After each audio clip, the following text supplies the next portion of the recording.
Hi, hello friends, welcome back to the Prime Content YouTube channel. ఏపీలో ration సరఫరాపై మంత్రి నాదెండ్ల కీలక వ్యాఖ్యలైతే చేశారు. ఇక ఫ్రెండ్స్ వివరాల్లోకి వెళ్ళి ఈ యొక్క సమాచారం గురించి తెలుసుకుందాము.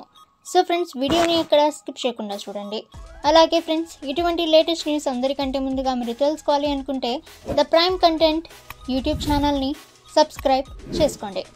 ఇక ఫ్రెండ్స్ ఏపీలో ఎన్డీఏ కూటమి ప్రభుత్వం ప్రతిష్టాత్మకంగా చేపట్టిన రేషన్ షాపుల్లో సరుకుల పంపిణీ కార్యక్రమం విజయవంతంగా కొనసాగుతుంది.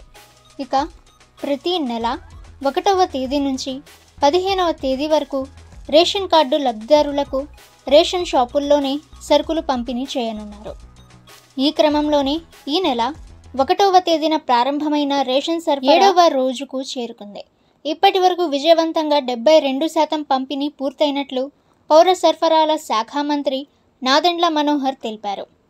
ఈ సందర్భంగా ఆయన మాట్లాడుతూ రాష్ట్ర ప్రజా పంపిణీ చరిత్రలో ఒక గొప్ప మైలురాయిగా 7 రోజుల్లో 1 కోటి మందికి పైగా రేషన్ సరుకులు అందించడం గర్వ కారణమని మంత్రి నాదెండ్ల మనోహర్ పేర్కొన్నారు.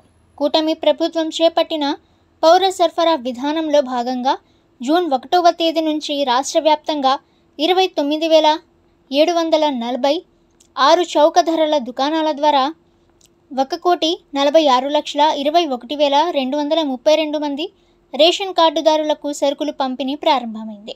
ఈ 7 రోజుల వ్యవధిలో 1,05,27,767 మంది లబ్ధిదారులకు రేషన్ అందచేయడం జరిగిందని ఆయన పేర్కొన్నారు. ఇది 67.56% అని మంత్రి నాదెండ్ల మనోహర్ తెలిపారు. ఈ క్రమంలో 65 సంవత్సరాల పైబడిన వృద్ధులు, దివ్యాంగుల కోసం ప్రత్యేకంగా ఇంటి వద్దకే సరుకులు అందించే సేవను అందుబాటులోకి తీసుకొచ్చామని ఆయన పేర్కొన్నారు.